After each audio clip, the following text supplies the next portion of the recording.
दोस्तों नमस्कार। स्वागत है आपका इस सेशन में। आज हम लोग बात करने वाले हैं प्रोस्पेक्टिंग के बारे में।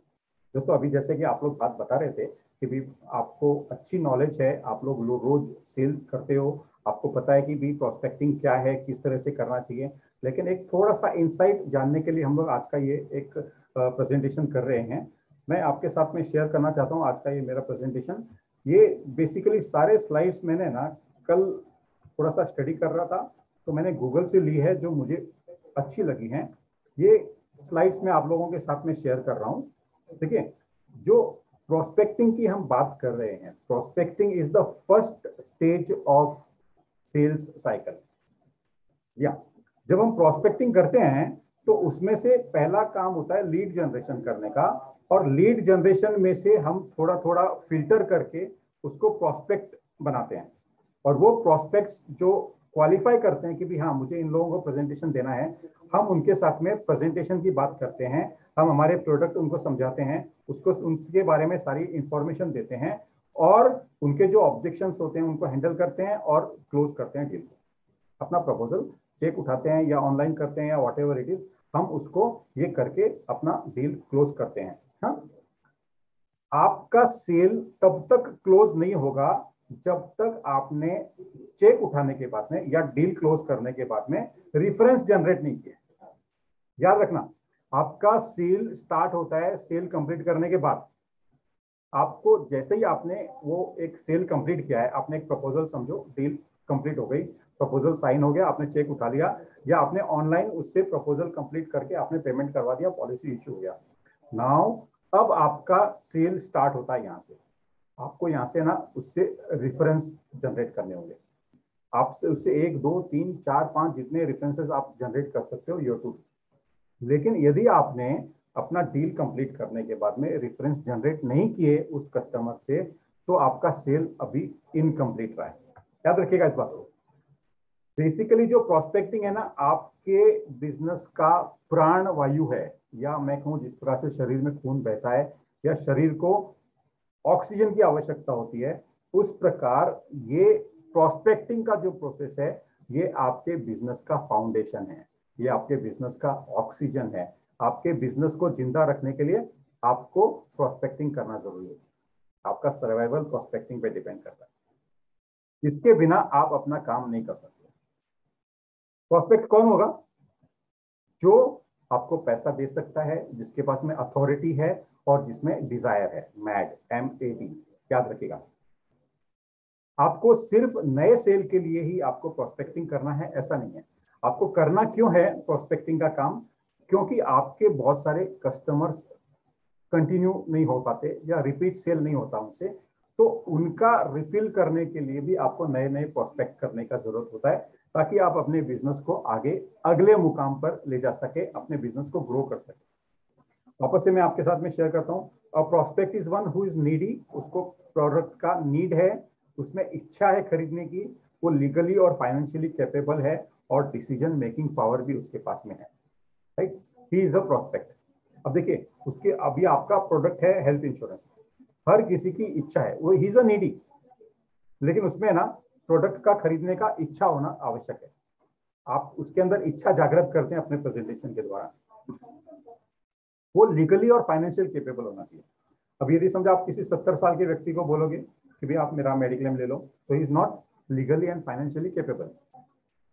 लेकिन किसी माइनर को बोलोगे आप 17 16 15 साल के, he is also legally and financially not capable. तो आपको सही व्यक्ति को अपना प्रेजेंटेशन देना है जो डिसीजन ले सके। यदि हम प्रोस्पेक्टिंग की बात करते हैं डेफिनेशन की, तो prospecting is a process of searching for potential customers, searching of potential customers in order to develop new business. अपना एंड गोल क्या है कि आपकी जो सेल्स फनल है उसमें आप प्रोस्पेक्ट भरते जाओगे और उसको कन्वर्ट करोगे अपने कस्टमर्स में, वहां से आपको रेवेन्यू आएगा।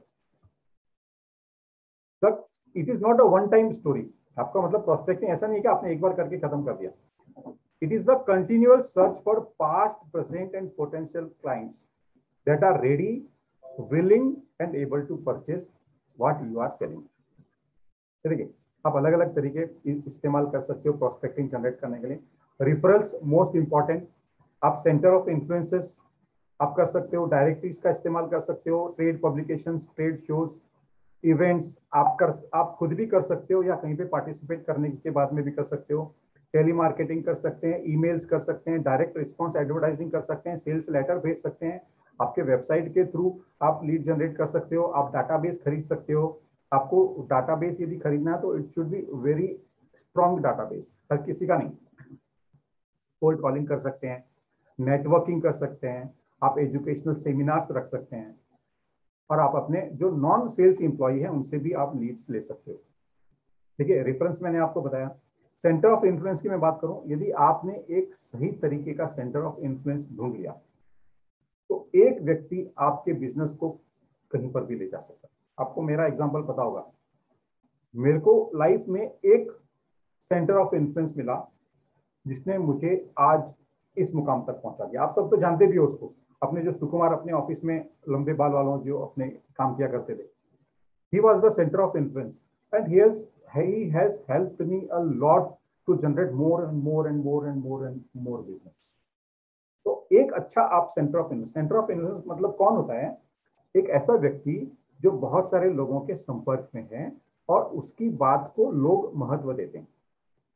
जैसे आपका कोई एचआर का व्यक्ति होगा, he is an influential for his all employees, है ना, उसकी बात को उसको मानना होगा।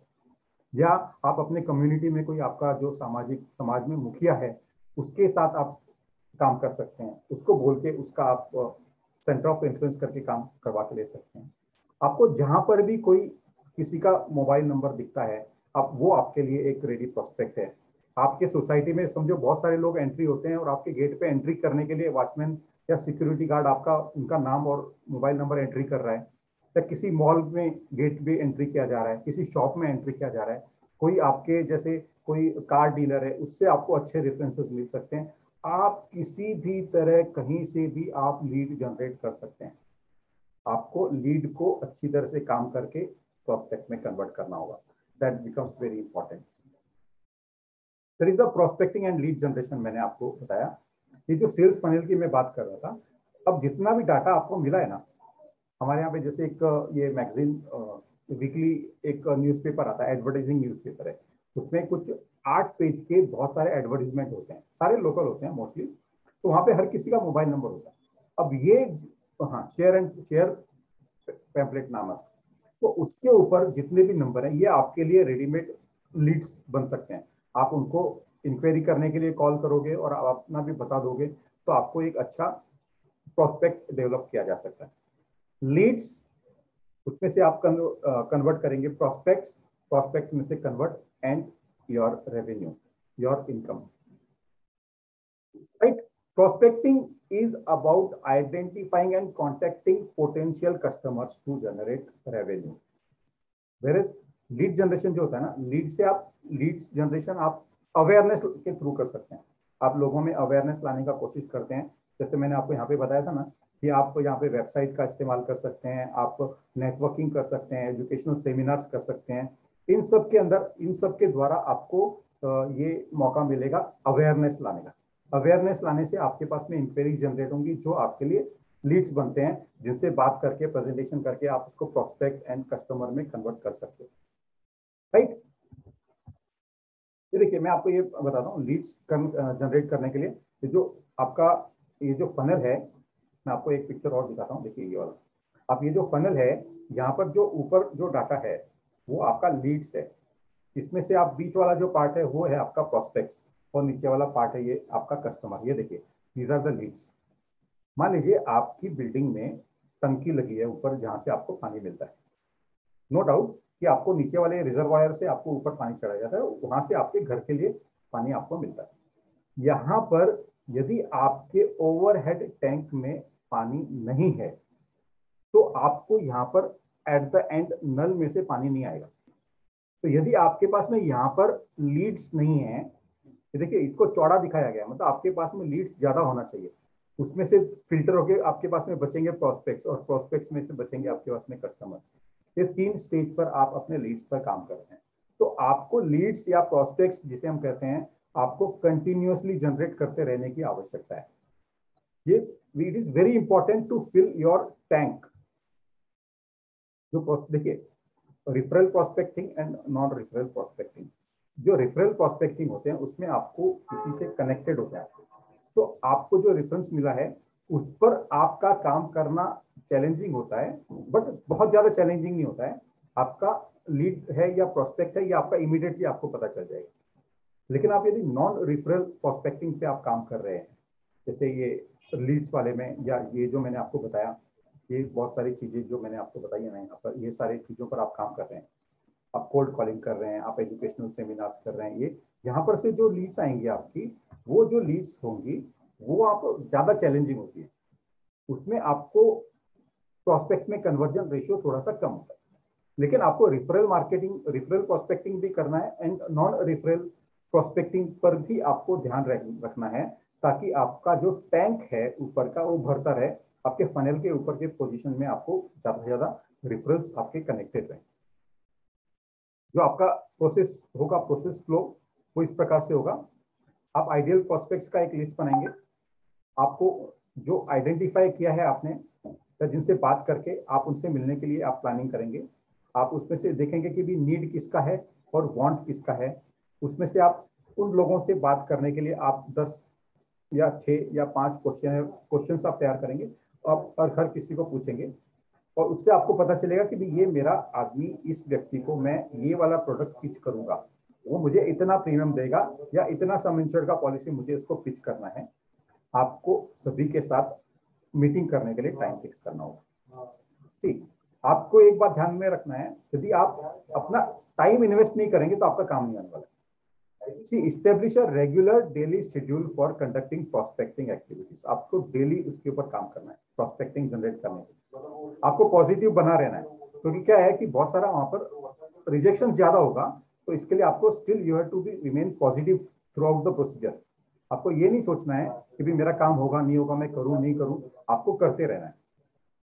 आपको कौन सा टेक्निक या कौन सा तरीका या कौन सा फार्मूला आपको काम करना है, कर रहा है, उसके ऊपर आपको ज्यादा फोकस करना होगा। आप ये देखिए, बहुत सारे एक्सपेरिमेंट करते हैं, सारे एक्सपेरिमेंट आपके सक्सेस होंगे गारंटी नहीं है, लेकिन जो सक्सेस होगा उसको आप रिपीट कर सकते हो, उसमें और चेंजेस कर सकते हो, और एट द सेम टाइम आपको you have to maintain your record. मैंने जो आपको टास्क बुक इसलिए बना के दिया था, ताकि आप जो काम कर रहे हैं उसके ऊपर आप अपने काम को में रिकॉर्ड मेंटेन करते हैं। मैंने आपको बताया आपने किसको कॉल किया है, you have to write, you आपको क्या बोला है, क्या उसका ऑब्जेक्शन था, आपने क्या प्रोस्पेक्ट जनरेट किया, and at the end of the day आपने उस पर कितना काम किया है, आपका profit and loss per day क्या हुआ है, आपका आपने जो आपका एचडीवी है वो आपने कैलकुलेट किया, वो अर्न किया है या नहीं किया है, या आपने अपने आप को रिव्यू किया, तो आप पुअर गुड बेटर बेस्ट कहाँ पे आप बैठ रहे हो, ये रिव्यू आपको करना है with the whole today's working. ये बहुत जरूरी है आपको डेली बेसिस पर अपने को काम करने का। बिजनेस डेवलपमेंट एक्टिविटी के लिए देखिए, आप एक तो करते हो प्रोस्पेक्टिंग, जहां से आपको डायरेक्ट बिजनेस आने की संभावना है। आप नेटवर्किंग करते हैं। प्रोस्पेक्टिंग में आपका फोन कॉल है, लीड्स है, मीटिंग्स हैं, आपका डील क्लोज करना है। नेटवर्किंग में आप इवेंट्स करते हैं, रेफरल्स जनरेट करते हैं, कन्वर्जेशंस करते हैं, लिंक्डइन पर है। आपको जैसे मैंने लिस्ट बताया, आप अपने सोसाइटी से, सिक्योरिटी गार्ड से, मॉल से, या किसी शॉप से, या कोई अथोराइज्ड कार डीलर है, उनसे आप डाटा ले सकते हैं, उनके ऊपर काम कर सकते हैं। और अवेयरनेस लाने के लिए आप ईमेल कर सकते हैं, ईमेल ब्लास्ट, लोगों को भेजो ईमेल, किसी न किसी का तो आपका आएगा। ब्लॉग्स लिखो आप। मैंने भी एक्चुअली ब्लॉग्स पे अभी तक काम नहीं किया, लेकिन मेरे को थोड़ा सा उस पर काम करना है, मेरे को सीख रहा हूँ मैं, वो भी मैं आप लोगों को सिखाऊंगा। आर्टिकल्स लिखना शुरू कीजिए, आप स्पीचेस दीजिए जहां पर भी मौका मिले, आप वेबिनार कीजिए। जैसे इस संडे को हम लोग क्या कर रहे हैं कि एक फैमिली हेल्थ ऑप्टिमा का एक प्लान प्रेजेंटेशन रख रहे हैं। मैंने कहा है सब लोगों को, आप लोगों को, कि आप लोग अपने प्रोस्पेक्ट्स जो जिनको आपने फैमिली हेल्थ ऑप्टिमा पिच किया है उनको, और जो आपके कस्टमर्स हैं उनको उस वेबिनार में इनवाइट कीजिए। हाँ, तो क्या होगा, एक अवेयरनेस आएगी, वहां से भी लीड जनरेशन होने की संभावना ज्यादा रहेगी। ठीक है, प्रोस्पेक्टिंग इज एन आर्ट, ये एक आर्ट है। एक आर्टिस्ट यदि अपना कोई पेंटिंग बनाता है और वो पेंटिंग बनाकर वो लोगों के सामने नहीं दिखाता है, तो उसको शर्म आती है कि मेरा ये गलत काम हुआ है, मैं अच्छा नहीं कर पाया। नहीं, आपको अपना हेजिटेशन छोड़ना पड़ेगा। याद रखिए, जिसने करी शर्म उसके फूटे करम। इसके लिए one has to compulsorily avoid hesitation. शर्म के बजाय बेशर्म बनना अपने फील्ड में ज्यादा जरूरी है, क्योंकि आप शर्म करके आपको कोई प्रोस्पेक्ट नहीं जनरेट होगा, कोई लीड जनरेट नहीं करेगा, और धीरे धीरे जब आपके बिजनेस को आप नया ब्लड नहीं दोगे या नया ऑक्सीजन नहीं मिलेगा तो धीरे धीरे आपका बिजनेस खत्म हो जाएगा। आपको अपना इन्वेस्ट करना पड़ेगा टाइम प्रोस्पेक्टिंग के ऊपर। आप यदि अपने प्रोस्पेक्टिंग पे डेली काम नहीं करोगे, डेली समय नहीं दोगे, आधा घंटा 1 घंटा, तो आप धीरे धीरे आपका वो जो फनल का ऊपर वाला पोर्शन है वो कम हो जाएगा और नीचे से कुछ निकलेगा नहीं। तो you have to give daily time for prospecting purpose. जैसे कि मैंने कहा, आपको पुरानी आदतों को छोड़ के नई आदत डेवलप करना पड़ेगा। Prospecting should be a habit. आप अपने प्रोस्पेक्टिंग को हैबिट बनाइए। आपकी प्रोस्पेक्टिंग की हैबिट बनेगी तो आप डेली काम करोगे। आपको कम्युनिकेशन स्किल डेवलप करना पड़ेगा, बोलने का तरीका, प्रोडक्ट नॉलेज, आपको स्किल्स तरह तरह की आपको डेवलप करनी पड़ेगी यदि आप अपना काम को नई ऊंचाइयों पर ले जाना चाहते हैं।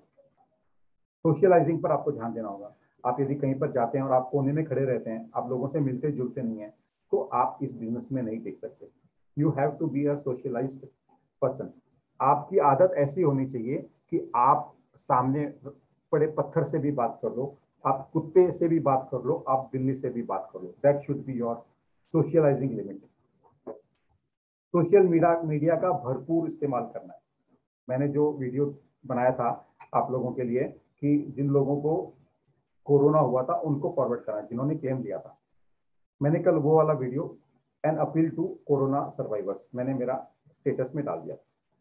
मुझे 7 लोगों का फोन आया, फोन एंड मैसेज बोथ। उन्होंने मेरे को लीड की बात की, तो मैंने उनका कहा सर आपका ये एजेंट है ना, आप उसको लीड दे दीजिए। क्या मैंने उससे लीड लेके मैंने उस एजेंट को फॉरवर्ड कर दिया। तो आपको देखिए, नया नया काम करोगे, नए नए तरीके से करोगे, तो आपको रिजल्ट मिलने की संभावना आपको ज्यादा बढ़ेगी। आप एक ही तरह से काम करोगे तो रिजल्ट भी उतना ही मिलेगा। आपने यदि लास्ट ईयर समझो 20 लाख रुपए का प्रीमियम किया था और आप उसी तरीके से काम करोगे तो आपका 20 लाख क्रॉस नहीं होगा, आपका 15 लाख या 10 लाख या 12-18 लाख ही होगा, कम होगा आपका। तो you have to change your way of working, right. Status updates आप रोज करते रहिए, आप चेंजेस करते, अवेयरनेस के लिए ये आपका लीड जनरेशन होगा, बहुत ज्यादा नहीं होगा, लेकिन आपका इसमें कुछ नहीं जाता, आपको करते रहना जरूरी है। आप ईमेल ब्लास्ट कर दो, ईमेल ज्यादा से ज्यादा लोगों को ईमेल भेजिए। एक ईमेल बनाकर आप भेज दीजिए लोगों को, जितने लोगों का डाटाबेस है आपके पास में, या आपको जहां पर भी किसी का ईमेल मिलता है आप अपना डाटाबेस बनाओ। एक दिन में 2 होगा, 5 होगा, 10 होगा, आपको न्यूज़पेपर में मिलता है, मैगजीन्स में मिलता है, कहीं पर भी आपको ईमेल मिलता है, आप send on the mails. Blog का मैंने आपको बताया, मुझे भी सीखना है, मैं भी सीख रहा हूँ, मैं भी आपको बताऊंगा। Blog writing is also a very good thing for awareness. Awareness में मतलब समझो आपने कोई ब्लॉग लिखा और लास्ट में किसी ने कमेंट किया, तो वो आपका एक लीड बन जाता है, right.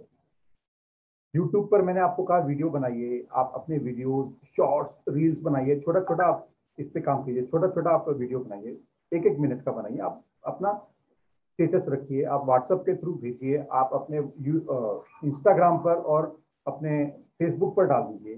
That will also help you generating leads. आपका जो मैंने जूम का बताया, मैंने इस संडे को जो प्लान किया है फैमिली हेल्थ ऑप्टिमा का प्रेजेंटेशन, आप अपने कस्टमर्स को उसमें इनवाइट कीजिए, आप अपने प्रोस्पेक्ट को इनवाइट कीजिए, वहां से भी लीड जनरेट होने का अपना चांसेस बढ़ जाएगा। तो दोस्तों, आप कुछ भी करके you can do anything, you can do everything, and you can generate a lot of presentation, lot of prospects, lot of leads आपको मिलेगी। आपका फनल हमेशा ऊपर से भरा रहना चाहिए ताकि नीचे से आपका कस्टमर बनता रहे और आपको बहुत सारा रेवेन्यू जनरेट होता रहे।